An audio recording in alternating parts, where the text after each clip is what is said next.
What's up, Melanated family? This is your boy Harrison, man, bringing you a brand new episode of the Melanated Convo podcast. This is episode 74, so I'm so happy to be with everybody today on this good Monday. So like I always say, man, if this is your first time listening to the show, please do me a favor, hit that like button, become a subscriber to the Melanated Father TV YouTube page. On the Melanated Father TV YouTube page, you'll find a few things. You'll find the Melanated Convo podcast, which me and my boy is doing right now. You'll find History Matters, which talks about people, places, and things from our history. I think our history is extremely important to figuring out where we're going. You'll also find news stories that I pick. I'm not into salacious information, so I find news stories that I think is cool sometimes. Sometimes it can be motivating to you. Sometimes it can be something happening to us in society that's kind of weird to piss you off into action. And I always say that to people. And certain Black people I talk to think I approach the information from like a radical standpoint, but we need to be shaken up as a community. I'm not telling you about a cop story or something happening to your people so you can go out and shoot a cop or do something stupid. Let's be logical. We're not there yet as a people to be violent with other people, but we do maybe finding out a news story about a cop shooting a kid or some travesty inside of our school system. Maybe that'll spark something in you to make you want to go out and help and make the world a better place. Ain't that what this shit is really all about? You know what I mean? Okay. So please I say all that to say, please become a subscriber to the Melanated Fathers TV YouTube channel. We're doing a lot of good things over there. Everybody listening to us right now on the digital platforms, Overcast, Apple Podcasts, Spotify, Google Podcasts, all these different places, the downloads, I'm able to see the downloads and check the algorithm. The downloads go up weekly. I'm completely appreciative of everybody who takes the time just to listen to me opposed to watching the video. However you consume audio, it's all good to me. You know what I mean? So please continue to subscribe on those digital platforms. Leave a review. I always say that. Leave a review. Get involved a little bit. That affects the algorithms in a positive manner, which will make the show bigger, which will make more people come rock with your boy. You feel me? Now let's get into it, man. The first thing that we talk about here on the Melanated Convo podcast. Oh, and today I have a special guest. Our topic of the day is, can you be a good father from a distance? That's what me and my boy is going to get into. We know people who have kids who live in a different state. I've been in a situation where I have children that live across town. Like, how do you navigate being the best father possible when you don't live in the home with your kid, right? So me and my boy JB is going to get into that. First thing I do here on the Melanated Convo podcast is go over Black businesses. The health of our community, whether you want to admit it or not, relies on a large part of it is based on how we spend our money. I'm not an advocate. I mean, we live in a white society, so you're going to have to spend your money at Walmart, at different places. That's okay. But spend a little bit of that with a Black business. Find a Black business online. Figure out, and I always tell people, if I'm presenting a business that don't tickle your fancy, so to speak, find one.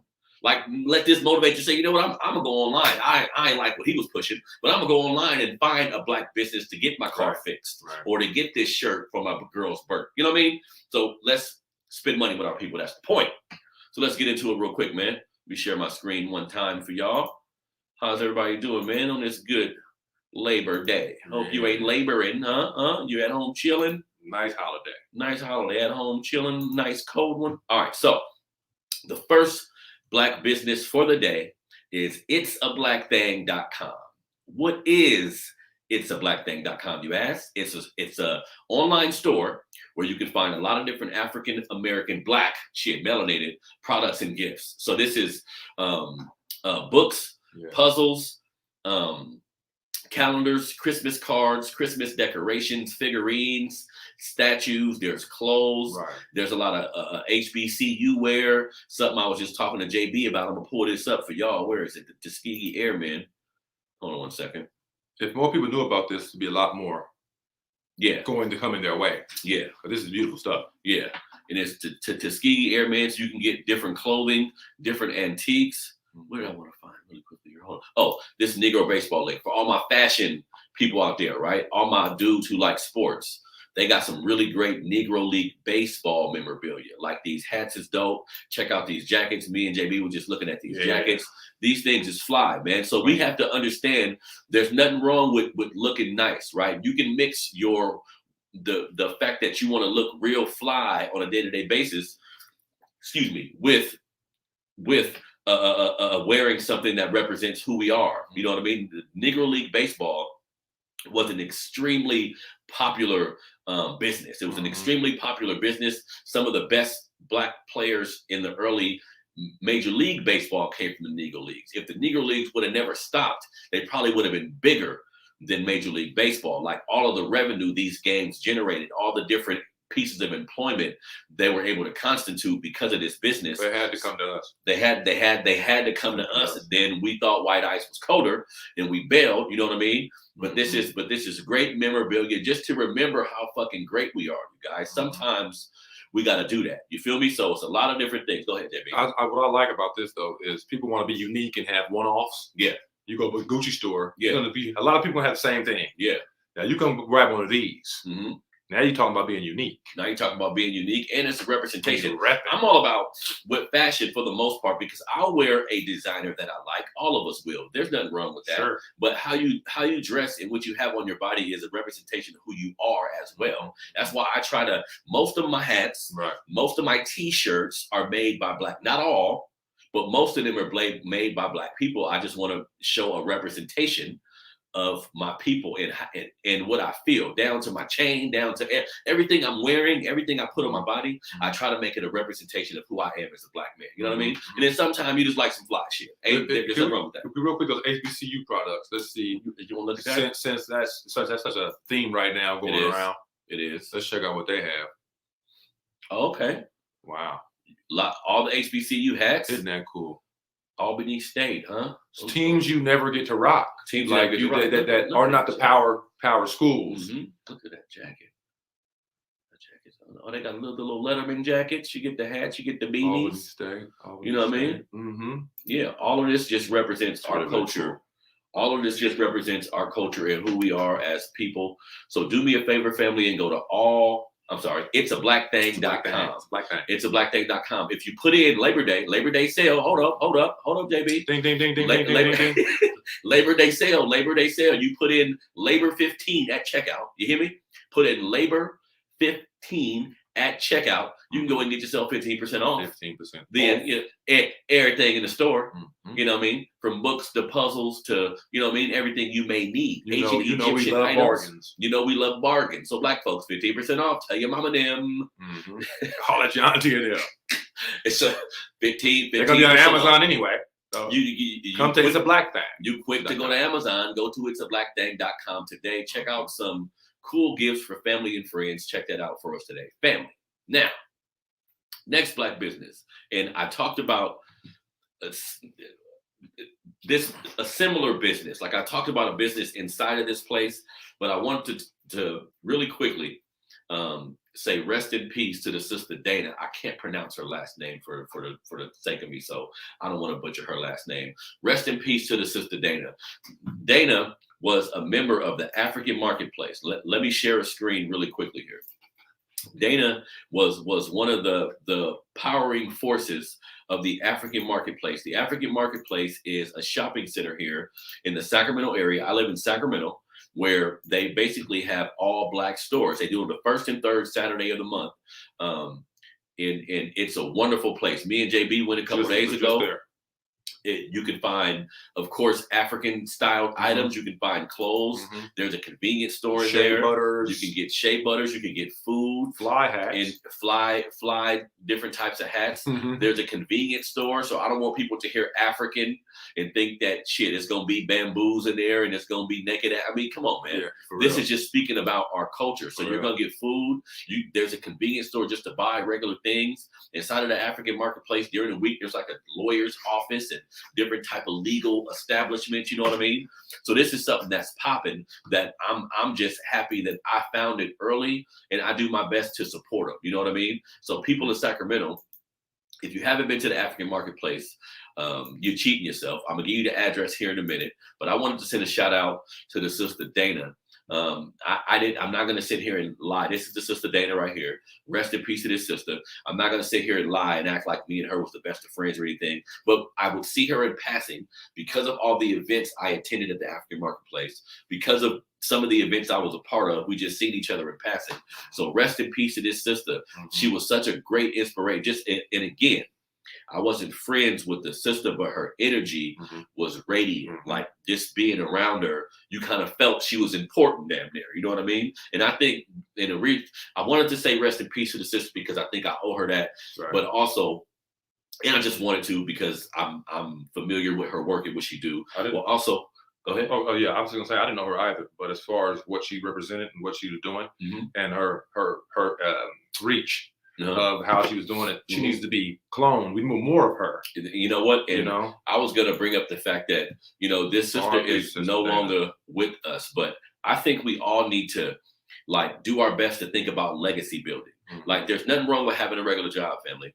There's nothing wrong with having a regular job, getting up, doing what you got to do for your family. Right. But I think you never leave this earth when you do something that's outside of yourself. When you participate in activities and give your energy to things that are bigger than you, everything becomes bigger than you. And then even when you're not here, your essence and your presence is still available. And I say that because we went to All Things Literacy. I made sure I went to her bookstore, which is All Things Literacy inside of the African marketplace. The store is still up and running. They still in there trying to smile and keep it together, but her business is still flourishing. And those books and her energy is really going to affect generations to come, man. Like we need to realize as humans on this earth, like what is your legacy? What are you leaving, not just for your family? I completely understand taking care of your family and wanting the people in your immediate circle to be well off. And there is nothing wrong with that.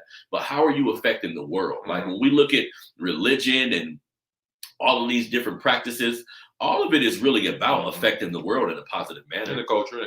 Everybody talks about culture. We are the culture. We are the culture. You know what I mean? So rest in peace to the sister Dana. Everybody, if you haven't been to All Things Literacy, please go to All Things Literacy. It's a bookstore. Me and JB was able to get a book this past Saturday. Yes. It's the first and third Saturday of the month. And I pray to emulate Dana as much as I possibly can, meaning someone that gave so much to the community, so much of herself to the people around her that she will live on. You know what I mean? So rest in peace to the sister Dana, all of the people who was buried and her son and everybody who was affected directly by this woman's loss just by watching the social media post. Right. And I'm almost crying damn near because I can see and I can tell how much she affected people around her. And I think that's the kind of effect we all should strive to have on society in general. You know what I mean?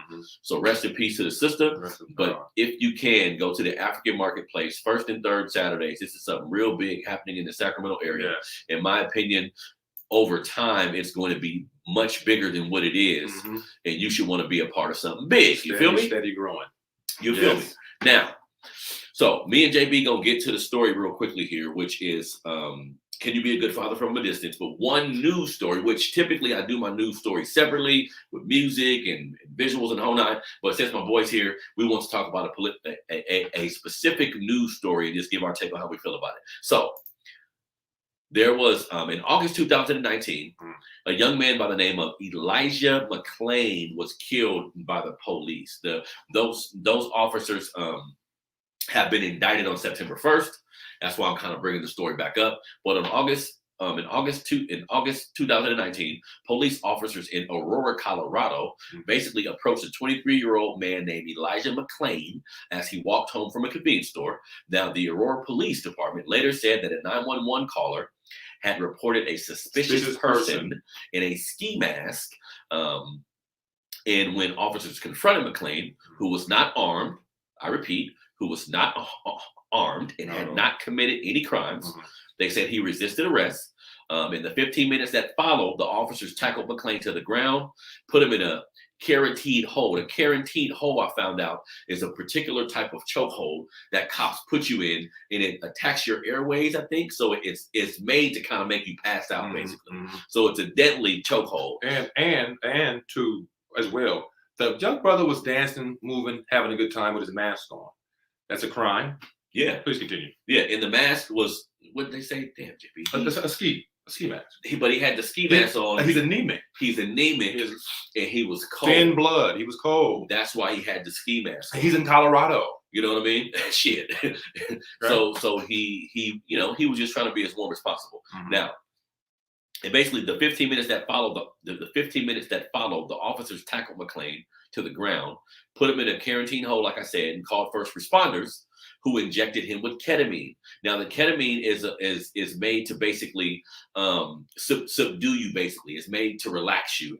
Just to shorten it up, it's made to relax you. But too much of it can impair you. You know what I mean? And this brother was injected with too much of it. He basically had a heart attack on the way to the hospital and died days later after being declared brain dead. Now, like I said, the story is coming back to life because Mcclain's family maintains that the law enforcement use of excessive force led to his death.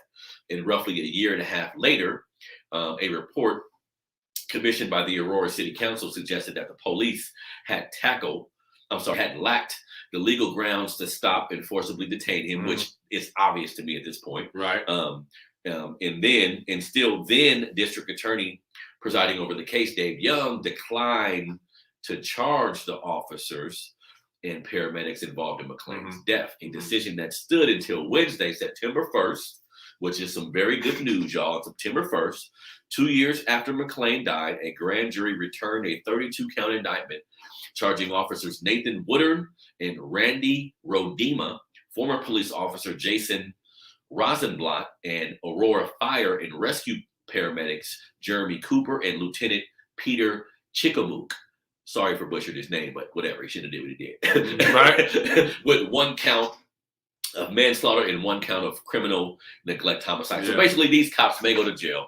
We don't know because we know how the system works. Sure, it's taking a long time. We don't know how they're going to be charged or how much time they're actually going to get. But a couple of things I want to say, then I'll pass it to JB. It's extremely important that we continue to call out these types of injustice that we see in our society.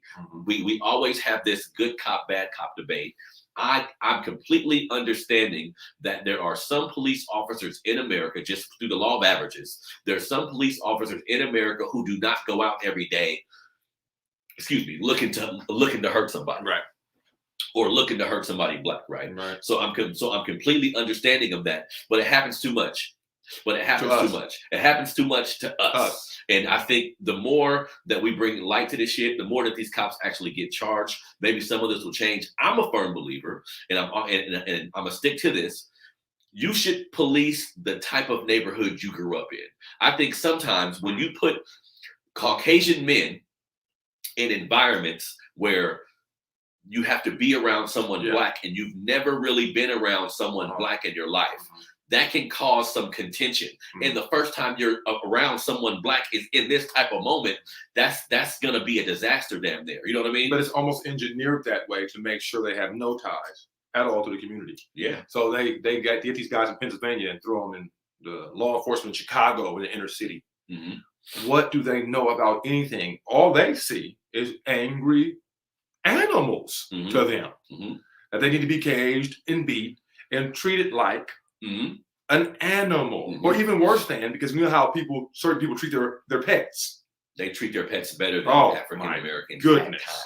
Certain white people with dogs would treat their dog better than they would treat one of us. So we're looking at a mentality like none of this shit's gonna change until the mentality of the people changes, right?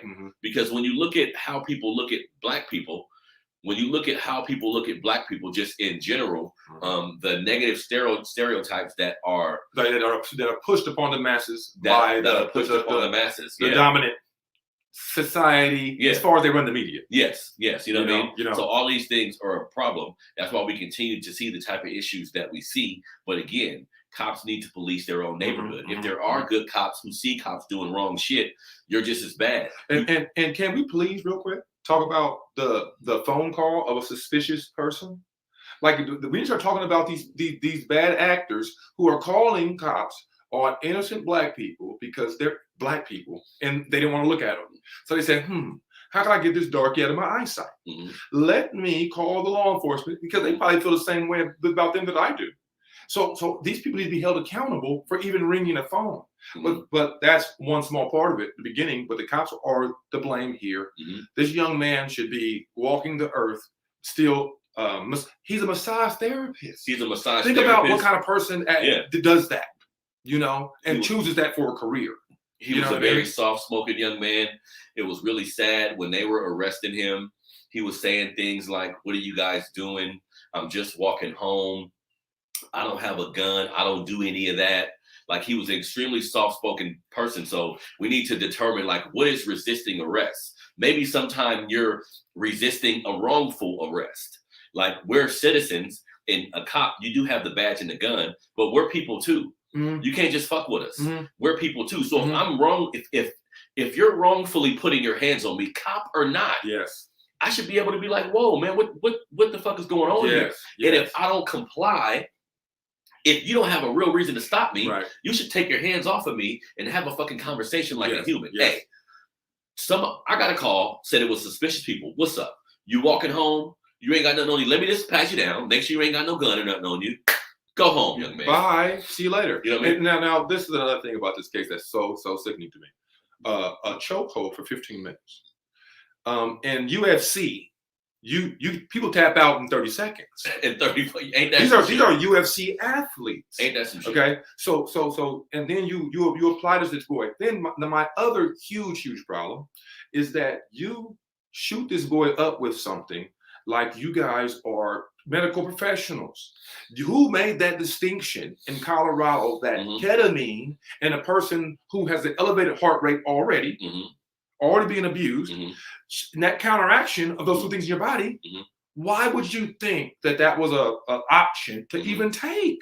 We have to talk about legislation about dealing with that. Yeah, and that stinks. And I read an article about Colorado specifically. The use of ketamine has went up like 20. The use of ketamine was in between 2018 and 2019, it was 16 people. It went from 16 people to like 400 people that they did it to. And 20% of these people had to be, in order to breathe, they had to put a tube down their throat to get them back breathing on their own. So this is dangerous. Now, again, so we need to be like completely contextual. Does a police officer have a difficult ass job? You goddamn sure. Right. But I didn't ask you to be a cop. Like, nobody made you choose this profession. So you choose this profession. It's up to you to do the necessary, like do your due diligence. Maybe you need to swim or box or do something to get your energy right to participate in this type of field. You know what I mean? Because police are supposed to be to protect and serve, and it's rarely I feel that way. You know what I mean? So rest in peace. So rest in peace to the young homie Elijah Mcclain. We see this too often. Some people tell me, Harrison, quit talking about the police stories. All you talking about is the negative shit. Well, goddamn, what am I supposed to do? And I think, just like I said in the beginning, like in my intro, we're not mad enough collectively as a people. We're not mad enough. Now, again, what do you do when you get mad? Too much. I'm not telling you go out and commit some nefarious crime or hurt a cop or do anything like that. No. But maybe, and this can be controversial, JB, maybe if you got a young man, maybe you should help your young man become a cop. Maybe you should tell your cousins who are very aggressive and like-minded individuals and care about their community, say, hey, maybe the way you can help us, our local police force, it ain't that much, but you can participate. You can change it from the inside, like COINTELPRO did the Panthers. Yeah, just an example. To me, it's worth a shot. Some people will say, why you want to become a cop? Cops say, well, shit, how are we supposed to change this? If from the inside. And sometimes, but we can't do the coon shit either, because sometimes we have black cops who feel they need to bust your balls. What was it, the spook in the corner? The spook in the room? What's the book called? The spook who sat by the door. Yeah. Sometimes we have cops who feel like they need to bust your balls more to show the white cop, no, I got this. I'm tough. You know what I mean? So all this is bullshit. But the problem we have with police has been going on since slave patrols. Look up slave patrols. Somebody was arguing with me online about slave patrols. It's just facts. It started in the southern states, but it was the first form of policing in the United States. And their job was to find slaves. And what did they do? They would be on horses. You niggas get back to this plantation. If they found a slave, they give me your freedom papers. Show me you got your papers, or I'm gonna turn your ass in and get this little break. Say the mentality has really never changed about our black skin. So we should be proud to be black. We should call out injustice until it stops.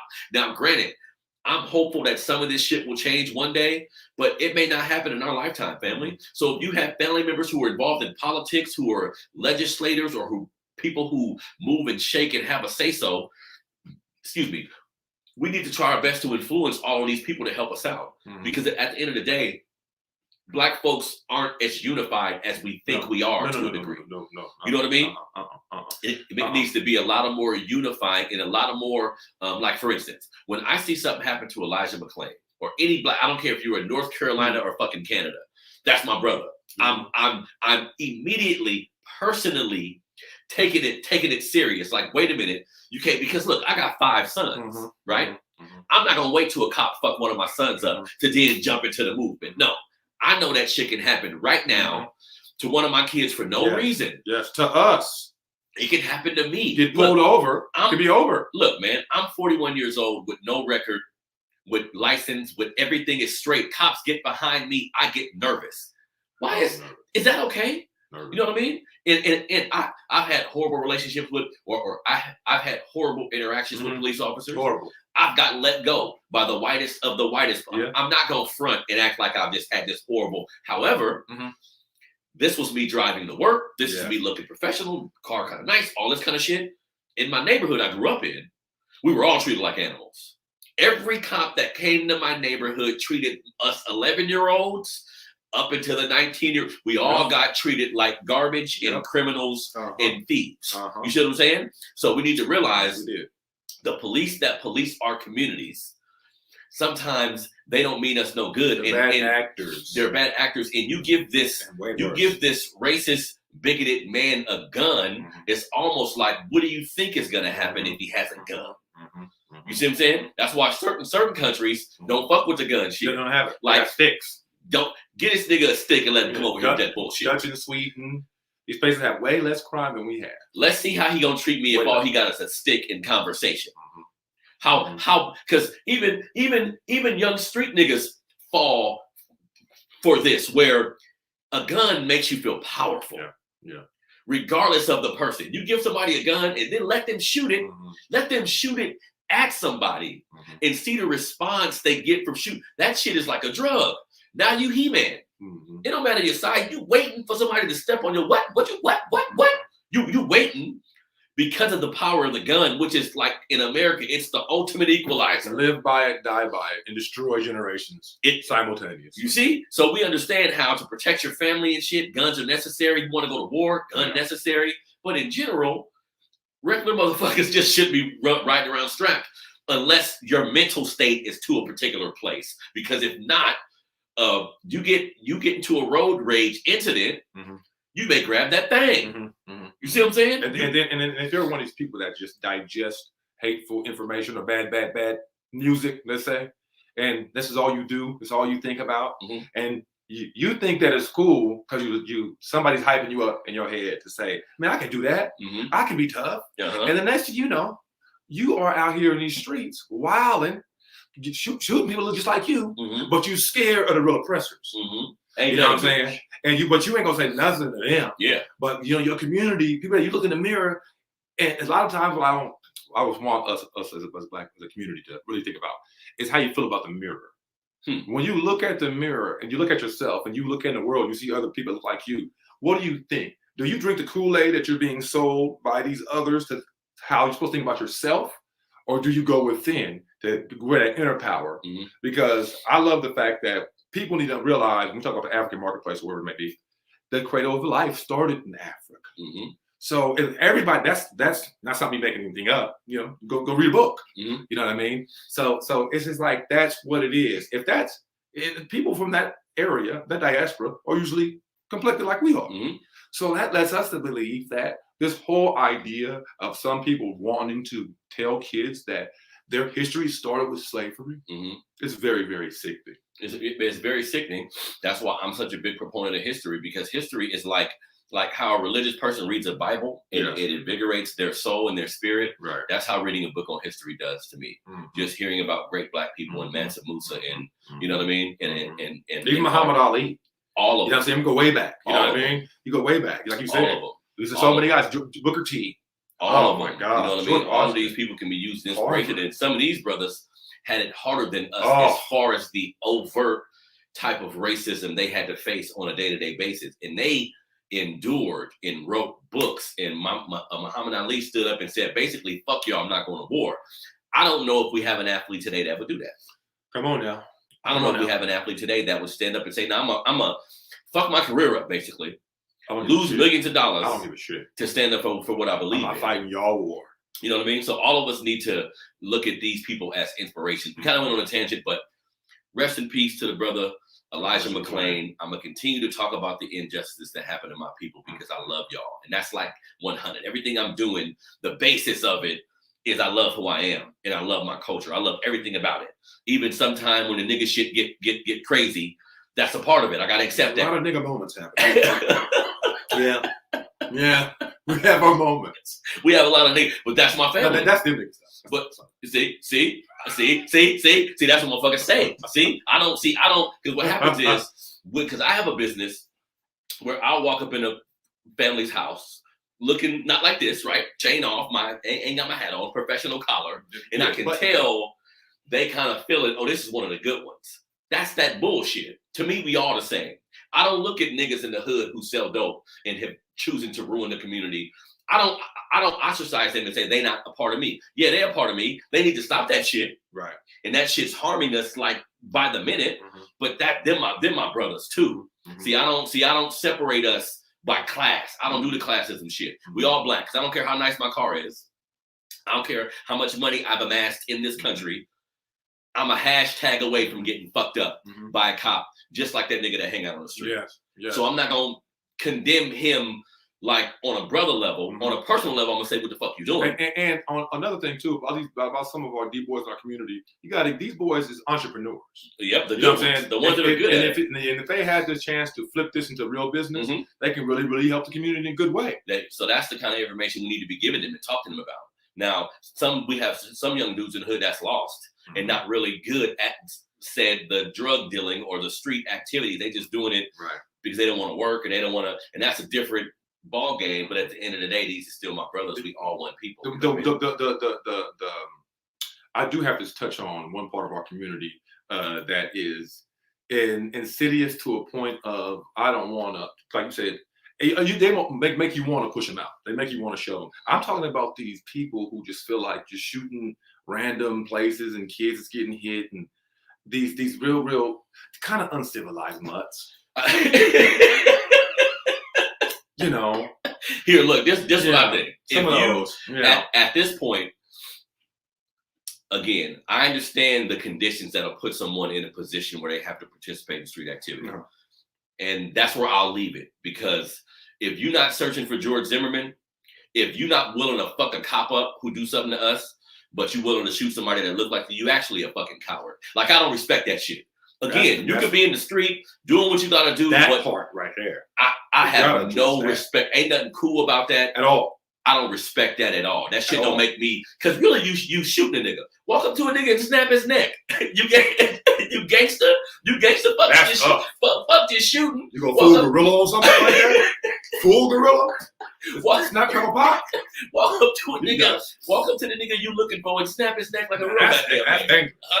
That's a dangerous individual. Okay. Because some of these young niggas is just shooting. Who can't do this? They ain't even looking at who they hit. They go home and see the news or social media to find out what the fuck is this? This is extremely uncivilized behavior. So I shoot my young brothers a little bit of bail, knowing what you had to go through. Maybe your childhood was tumultuous, you had to go, but fuck that. Yeah. You got to come out of that eventually. Or move, go somewhere else. Do something. A peaceful folk. Okay. A peaceful folk. Okay. All right.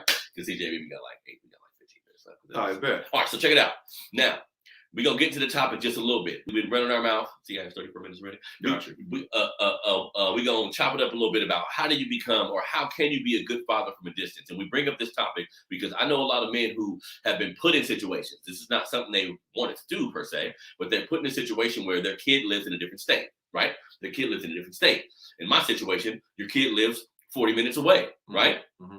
Like, how do you still conduct yourself as the best father possible when these are the type of obstacles you're dealing with? Because I have the pleasure currently, my youngest son actually lives in my house, and this is where I can see the full dichotomy of what can happen when a kid has a 2-parent home and he lives in a home with his parents, or a kid has to come to his dad's house on the weekend or during summers or different things like that. Right. So ultimately, I think it's up to us as men to try our best to be in our kids' life, but we have to talk about these obstacles that we face. How you feel about that, baby? I think that you can have a child across town that can feel like it's out of town, depending on how you and the mother interact.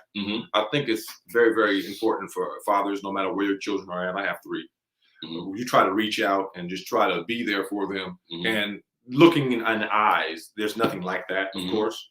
But the physical connection. But having a conversation or sending a letter or emails or little videos so that let them know that you're thinking about them. It's very important, I think, for a lot of us, because it's almost set up. It's like a time bomb sometimes. I feel like in Black relationships where it comes to a head where it's like, well, we can take care of this child, but we don't have to be together anymore. And it's like, why did it always come to that with us more than anybody else? If you look at the numbers of single folks in certain demographics, Black women reign supreme. You know, and it's very, very interesting to me that our culture has really the family situation has been separated, I think, to a point of sadness at times. But you know, it's up to us to be those. If we're the fathers, we're leaders, we have to keep the strings attached. So at some point, hopefully, everybody can come back together. And I would say for any young dude or any father that has a kid that does not live in your home or in the same state, because I think even if you live in the same or city and you get let's say you get your kid every weekend, I'm gonna be honest, all parents, that's not a fucking enough. You get them that's not enough. If but good for you though. Good for you. Do as much as you can. Like if that's all you can do, as you can. That's the level of consistency. Cool. Yeah. But kids need to be in your living space, right? Like the full developing of a child, in my opinion, comes from them being in your living space. That's when you can teach them things about grooming themselves, about cleaning up, about your way of life. Sometimes it'll just be the example of them seeing you get up and go to work every day. Sometimes it won't even be the words that'll help them. You know what I mean? But if you got a kid in a different city or different state or just 30 minutes away, I think as men, we gotta start using this system to our advantage. Like, put yourself in the most stable situation possible as far as your living situation and what you're doing with your life, and then go to that courthouse, man. And you go to that courthouse for real. You fight for your right. That's very important. A lot of brothers get really, really frustrated about it, and you know, it's just like, man, woe is me. I'll see the kid when the kid's ready to see me. You know, and it's like, man, that time frame is pretty, really precious time that, you know, you can be really putting your stamp on this child to make sure you're raising a full human up here, you know, because our minds are very, very powerful. And what we put inside of those. And then another sidebar that I wanted to bring up, parents, please, if you're separated from your other mates and you share custody with kids, please don't, you know, talk too bad about or at all bad negatively. Just about the mates, you know, and put ideals in children's heads. You know, and it's not fair. It's not fair to the child. A couple shows ago, me and one of the guests was talking about that, how important it is to shut the fuck up, basically. Like if the other parent is doing some stuff you don't like, I think the kids are human. They're gonna grow up. If the person ain't shit, they'll eventually see that my dad or my mom ain't shit. You adding fuel to the fire can literally shape a narrative, because a kid doesn't know what they're looking at first. They don't know why dad is acting like that or why mom is acting like that. And they love their current parent or the parent that's there with them all the time. Excuse me. They love them so much that you can sway your kid's perspective on someone. And that's not fair. You know what I mean? And if the parent is a stand-up person, other parent, it can come back to haunt you. Because the kid's gonna say, You lied to me. You lied to me. That's not. She's not what you said they were. You know what I mean? So why'd you do that to me? You know what I mean? Then you have to answer for that. So avoid that by not talking greasy about each other when you're not around. And I also feel like that's a form of abuse. I do. Mental, no question about it. If you constantly speak negatively to parents, because I've had a lot of dudes, I don't engage in that kind of behavior myself. I've had a lot of dudes tell me that their mom would tell them, their mom would be yelling at them and shit, talking about, you look just like your daddy, in this horrible tone. Shit just like your daddy. That's like whooping your kid's ass constantly. That's a form of abuse. And men do this, but women do it too. You know what I mean? So the women in our community, like both of us as a unit, we need to be able to call each other to the table. And also sometimes we have situations where you and a woman have a baby, you guys live in a particular city or a particular state, and she moves away. Like without you agreeing to it, she's just thinking about how she needs to do it, the shit she needs to do for her life. So she just moves away. This is a form of abuse too, because what if the father doesn't have the means to travel where you are every 2 months or every month? Right. What if he doesn't have the means to fly the kid out? Right. Now, granted, I think a man should be in a position to do these things, but what if he's not? There's a term that comes to my head right now. What? Benign neglect. Yeah. Two times over. Yeah. How the culture is done, and then how relationships are done as well. Yeah. And the kid feels that neglect. Yeah. And when kids feel that way, they're trying to fill that void with something. That neglect. It might be drugs, it might be the street, it might be, you know what I'm saying, sex. You know what I mean? Whatever it might be, it's going to create an unbalanced human being. That's definitely the case. So like as parents, we need to like make sure even before having kids, we're as established as we can be at the time. That's financially, that's mentally, just so if something like this happens to you, you'll be able to deal with it. Because again, if you got a woman who moved across state to with your kid, if you are set up correctly as far as your living situation and how you live and your job and everything, you can fight to get that kid back. You can fight to get joint custody. Where now my little girl, my little boy got to come live with me half the time, because sometimes, like JB said, and we're going to wrap this up in a minute, y'all, but like JB said, I know men who, fortunately or unfortunately, they just give up. Like they look at the task ahead and say, fuck it. Because when you go to the child support office, it's a big ass stack of papers you got to fight. It's stacked against you. And it looks intimidating. You know what I mean? They kind of want the moms to win, but you got to fight. You got to fight. Men got to look at it like, I don't got time to just be wasting, because the adolescence, when my kids finally grow up, and let's say they're 18, 19, 20, and now we're cool, the time that they were kids and I needed to teach them things, and I can't really get this time back. You know what I mean? So you can eventually still have a good relationship, but I think it can fuck the relationship up to a degree. So as men, the moral of the story to me is we got to fight for everything, y'all. And we got to realize that we should be the leaders in our community. Hence, Melanated Fathers of America. My platform just ain't about being a good father per se, but it's about me coming on here and being a father to my Black people, meaning being logical, leading, not gossiping, like taking the necessary steps to do things the right way, being level-headed. Men, fathers, should be the level-headed one. Women are going to be emotionally based sometime. You should expect that. Who gives a shit? You should still be logical and level-headed the entire time. Right. We have to, the Black men in our communities, we really have to protect, and then, and protect our women, protect our children, and protect each other, and big up each other more, and speak to each other, and say hello to each other. And don't look at everybody like we are, a problem. Like you're your enemy or an enemy or no, let's not do that. Let's not do that. You know what I mean? And another reason why father's the name of my shit, because our community starts with our families. If we go back to having 2-parent homes, if we go back to trying our best to make our relationships work, that's gonna have a positive effect on the children. Like when we look at a lot of these young niggas in the streets doing stupid shit, I would say about 75% of them came from broken homes, and easily, and dysfunctionally broken homes too. Right. See, because I know women who holding it down with they one boy or they 2 boys, and they got them in sports, and they got mentors, and they, you know what I mean? But we got a lot of dysfunctional households where it's not that, where it's no structure, where it's just a woman, but it's no structure. It's not a lot of money. It's not a lot of resources. What the fuck do you expect a young nigga to do if he's in these kind of situations? So as Black people, we need to start now and stop with the bullshit. Have babies under the right situation. Now, granted, people wait a long time to have kids, get married, and sometimes that shit still don't work, right? But goddamn, don't do it to yourself. Don't put yourself in a horrible situation and then wonder why it didn't work out later on. You know what I mean? Right. Right, true that. You know what I mean? True that. You know, another thing too I was thinking about, you get people as a pharmaceutical rep, right? And their children take off the mantle and start doing pharmaceuticals too, which are drugs. And then a same mother or a father gives their child something to sell and out of the house, but it's done on a street level. So somebody's criminalized and somebody's a Fortune 500 company runner.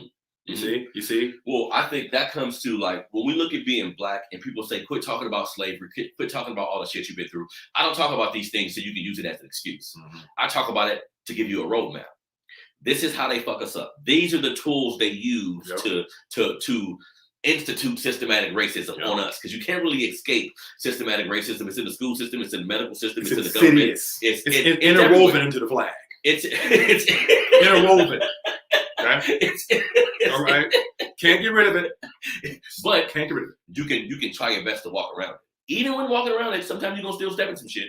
But be knowledgeable as possible about where the pitfalls are, so you can try to avoid them. And one of the pitfalls, like this part ain't got shit to do with white supremacy, just to keep it real.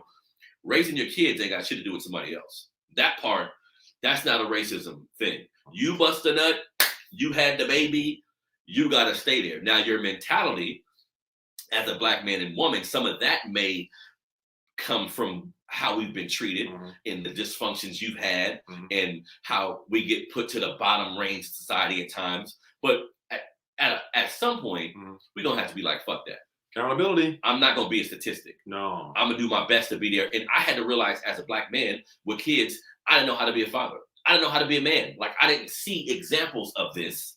So I'm Googling shit. I'm reading books. But I'm acknowledging I don't know how to do this.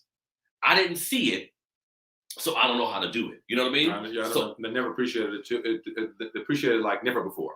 At this point in my life, you know, before I wasn't prepared for my first one, and then second one is situations happen where a child might be revoked from you, nothing doing with you. So you just feel voids, and then it's like, it's a blessing to have a little one. It just really is a blessing. And our community, black fathers, we love our kids. Let's just be real about that. And I don't like people saying that we don't, because we definitely. Studies have shown that we spend more time with our kids than anybody. Come on now. Cut it out. Come on. What I mean? Come on. And that, because some people look at the marriage shit. Fuck marriage. Just how often do you spend time with your parenthood? Because you can have a father in the house who's absent as shit. Yes. He's in his room. He's just working. He ain't spending no time with you. So there's levels to the high and by. It's high and by. There's levels to the two-parent home shit. You know what I mean? But it's extremely important as black folks that we know how important family is. Like, take that shit serious. You know what I mean? Don't let the old baby mama shit, like rappers now. And I love hip hop. We're just talking about how there's parts of our society where they black folks and I love them, but it's like because bragging about the baby mama shit, that's a dysfunction. I don't give a fuck how much money you got. Let's keep it. I'm not gonna name some niggas' names, but I don't give a fuck how much money you got. If you got a kid over here, kid over here, kid over here, that's dysfunctional. Cool. And kids shouldn't have to go through that. Cool. And if you're choosing to do that, shame on you. Children are not accessories.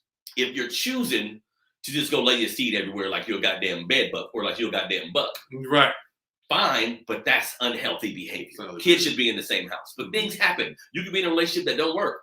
And y'all part ways and you got to part everything up. That shit happens, but don't plan to not be in the house with your kid. And even too long distance, back to long distance. If you have a chance to FaceTime with your kid when you're getting up and going to work in the morning time, you spend like 3-4 minutes, 5 minutes with them, and they see your routine. And then at nighttime, you're showing them a routine about going to bed and brushing your teeth. And you have that time with that child. With these phones we have nowadays, if everything works out that way, you can do that on a regular basis. I would recommend that as well. That's dope. Yeah, that's true. Yeah, that's true. Like that makes sense, JB. So not just the phone calls, but physically seeing, hey, that's what I'm doing. I'm getting up. Yes, I'm going to the car. I'll call you back after work tonight. See you. Love makes sense, because if your kid lives in a different state and you don't have the financial capability or resources to change that, you got to do something. You got to do something. The worst thing you could do is just say, "They there, I'm here. I'm not gonna call them." Try to rent a room in their head. Just try to rent some, get some space up there. So your voice means something when it's time. Yeah, you know what I mean. Yeah, because out of sight, out of mind is the mentality that humans take. Not just kids. Humans take with other humans. If you don't see somebody, you're gonna stop thinking about them. Yeah. That's just how it work out. You know what I mean? Right. So I want to thank everybody for tuning into another episode, man, of the Melanated Convo podcast. This is your boy Harrison. This is my boy Jared Bourne, been one of my best friends for over 27 years now. Believe it. You know what I mean? Brothers. He in town, and we, you know what I mean? And we always chop it up like this anyway. So I want to come and make sure we do it on the show. Thank you, my brother. So make sure you like and subscribe. Like and subscribe to Melanated Fathers TV. Share this video. Everybody listening on the digital platforms, I appreciate you guys' I appreciate you guys' presence. Like I said, the downloads go up weekly, and I'm just grateful. But I'm going to keep using my voice to help my people. That's what this show is about. That's what everything I do is about. It's just uplifting Black people the best way you can, knowing that you're a person that's flawed, right? So some of the shit we come on here and talk about, like I was telling JB, I make sure it's personally based. Like it's based on some shit that we be going through, and not to provide all the answers, just to provide a perspective, right? We can relate to y'all. Exactly. We all. Exactly. So I want to thank everybody again, man, for tuning into another episode of the Melanated Convo podcast. This is my boy JB. I'm Harrison. We out. Peace.